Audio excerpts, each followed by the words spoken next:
In this video, we're going to continue our coverage of survival analysis with our example of the research study examining the effects of a new maintenance therapy for children in remission from acute lymphoblastic leukemia. And this table here presents the data for the first 10 weeks of the follow-up period. And this particular graph is specific to the patients in the study that received the placebo. So this table will correspond with the calculations we performed in the previous video, where in week 1, we start with the number of patients that were followed, and that was 21 entered into the study, and 2 had relapsed, giving us a conditional probability of 0.91. And because this is the first week, then we just transfer the 0.91 over to the survival function. We then follow through in the second week, where 2 more patients had relapsed, and that dropped the total to 19, and 2 more come off and bringing it to 17 out of 19 for a conditional probability of 90% or 0.9. And recall that the survival function is calculated by multiplying across the two conditional probabilities.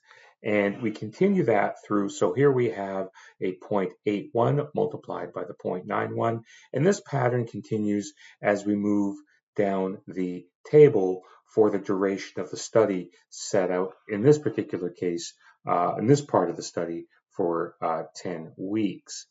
And so when we go through this table and we continue to perform these calculations, as stated earlier, the survival function will continue to decrease. At most, it will stay at the same value for a number of weeks if there were no additional cases that experienced the event. But as we move down to the 10th week, or after week number 8, the probability of remaining in remission is approximately 38% at the 10-week mark, but that occurred at the 8-week mark because there were no additional patients after that had experienced the event in question here. This table here illustrates the similar approach, except that this is the group of patients that receive the medicinal component of the experimental treatment. So we see that we start once again in the first week with a total of 21. None had relapsed and there were no censored data. And so the 21 divided by 21 is 1.0. So our survival function would be 100% of those patients still in remission, or 0 that had experienced the event. And you can see that in this particular study, for the first 5 weeks of the study, no patients had experienced remission, so the survival function continues at 1.0 or 100% of the patients that had not experienced the event. Until we get to week number 6, that we see that we have 3 patients that reported a relapse and 1 that was censored. And so if you recall from the raw data on slide number 7, we had 1 patient that was right censored at the 6-week mark because this was a patient, this number 1 here, that was entered into the study quite late, and after the study was completed, they did not experience the event. So we have the 3 plus 1, and that would reduce the overall sample of 21 down to 17 as we move into week number 7 for the conditional probability calculations.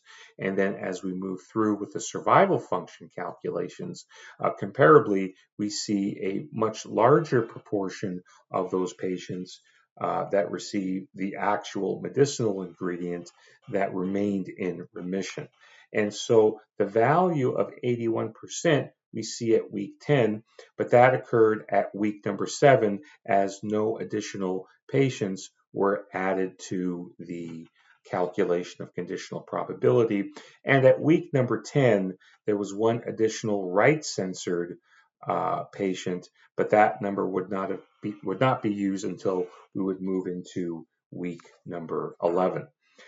So the data from the table are often expressed into what's called a Kaplan-Meier curve as a graphical representation. Now, the term curve is a little bit misleading in that the Kaplan-Meier curve is actually a step progression that reflects our y-axis. And so our y-axis is a measure of the proportion of the patients in remission, where we have 1.0 at the very top, or the start of the study, where all the patients start in remission.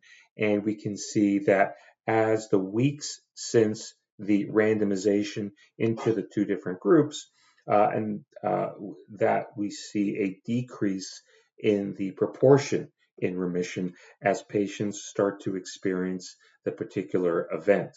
The two different lines here, the solid line and the dotted line, represent the two different groups in this study. So we have the 6MP group in the solid line, and the dotted line represents the placebo group.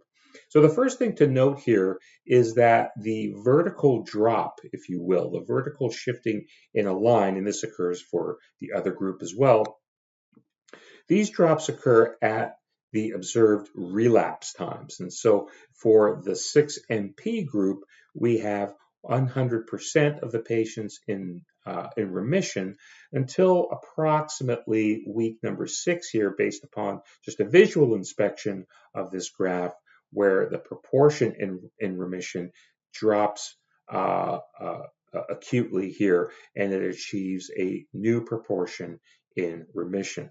And we see a sequential number of these drops at various time points, and that reflects the data calculated from the table. As we note here, there's a very clear distinction between the solid line and the dotted line, and the solid line remains above the other curve. We'll call it a KM curve here. And the line that sits more vertical indicates a higher probability of remaining in remission, or stated alternatively, a lower rate of the participants that experience the event. The event in this case is the relapse into the ALL condition, but it could also represent other events as discussed in previous videos, such as the reoffending, the time to retirement, or even finding a job. So the flat horizontal periods that you see here at various points, and this does exist for the other curve as well, indicate periods of relatively lower risk. And so we see no change in the number of patients that are in remission, or number of patients that experience events here out to 20 to 30 weeks. And the relatively large drop. So we saw a large drop at the very beginning here, but this drop, just visual inspection, looks a little bit larger than this one in the 6MP group. So the large drops would indicate a period of high risk, or a point in time. This looks like it's approximately 6, 7, or 8 weeks. A period of time in which a relatively large number of patients experienced that relapse. And so the vertical lines, the vertical drops in a Kaplan-Meier curve could indicate something unique at a point in time in which a large number of the cases experience that key event. A common way to calculate and quantify data from a survival analysis, whether it's from the table or from the Kaplan-Meier curve, is what's called the median or middle survival. And that's the time at which half, which is what the median indicates, the relevant population that experienced the outcome event. So there are two ways to calculate this. In the absence of censoring, so if there are no instances where a case exceeded the study duration before the event happened, one would find the earliest time in which half the study participants experienced the event. And so this is what you would use in the absence of censoring. But in cases where you have censoring that does occur, and we saw that in our example with the 6MP group, we would need to use a survival function to estimate the median. And on the Kaplan-Meier curve, this is found by the earliest time when the Km dips or drops below 0.50. Another way to quantify the statistics from a survival analysis other than the median survival, which is quite common, is dividing the Km curve into quantiles.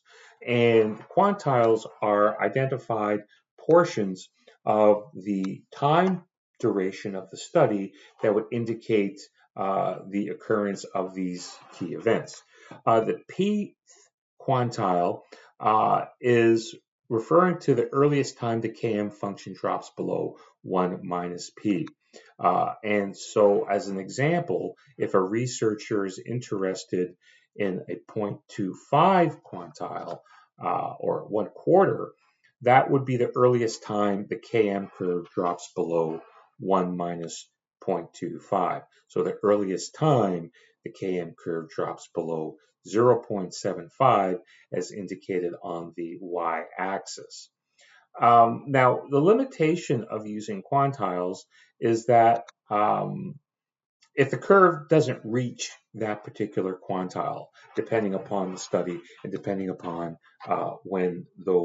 if there's not enough of the cases that reach the event, you won't be able to estimate the Pth quantile, which is why many researchers often opt as a default for the median survival.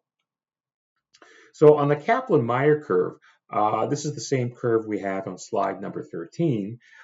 We identify the median as 0.5, and we can see that 0.5 occurs at different time points. And so by fixing the y-axis for these two different groups, what we're looking for is the period of time for that median survival. And so what we see here is that our 50th percentile cuts the 6MP Kaplan-Meier curve at about the what looks to be about the 23rd week of the study, and that reflects the number of patients that remained in remission at this point.